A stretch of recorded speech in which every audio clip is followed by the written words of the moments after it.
here's the deal. What we are releasing today, and George, we've vetted this, we've looked through this, I mean, to the top degree, you will hear the same voices. This is from the CIC, the Combat Information Center.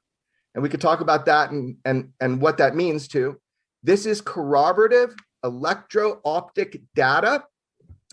And this is significant because it shows and it supports the idea that there were a multitude of unknowns swarming our warships. So this is a radar. Now, how do you give radar data to the public? Do you give a printout? How do you do it?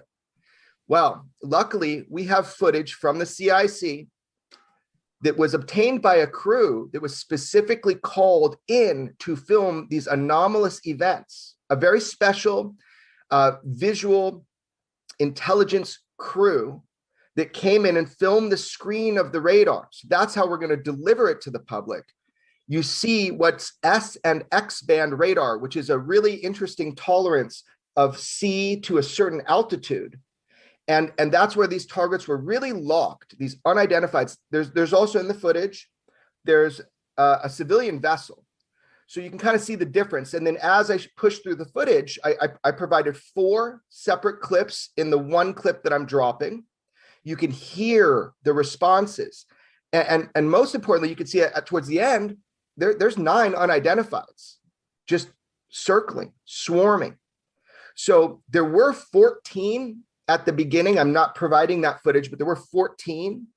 But this is corroborative electro-optic data that the likes of which the world has never seen before.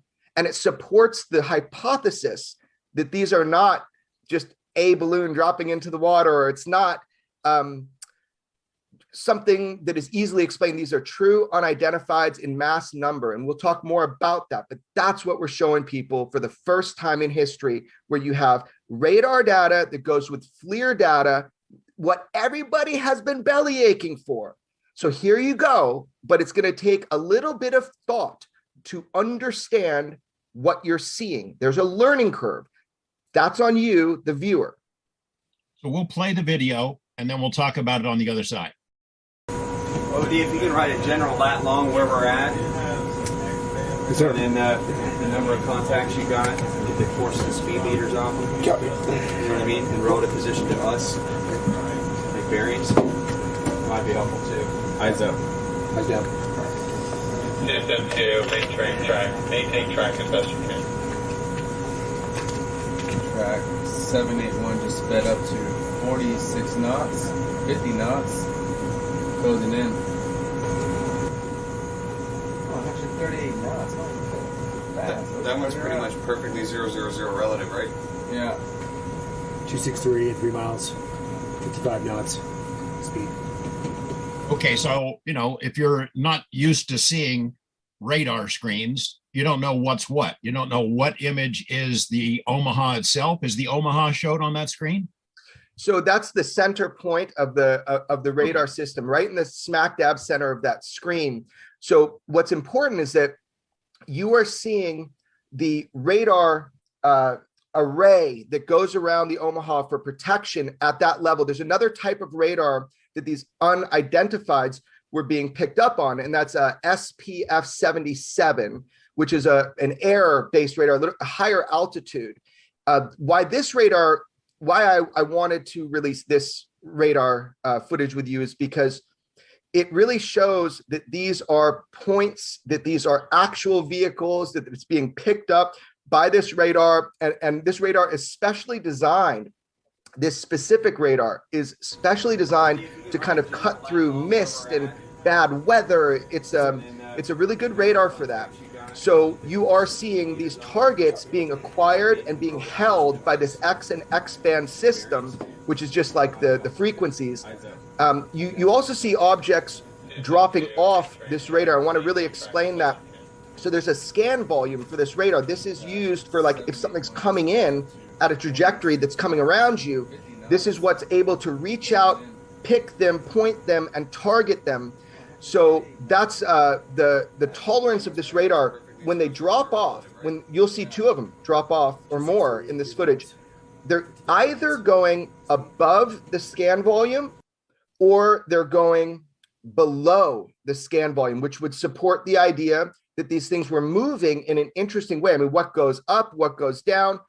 So maybe like we saw in the USS Omaha, the UAPTF believes that that object likely went into the water. They actually searched for wreckage with a submarine. That was in a classified report. It was conveyed to me. It's just how it is. It was conveyed to me.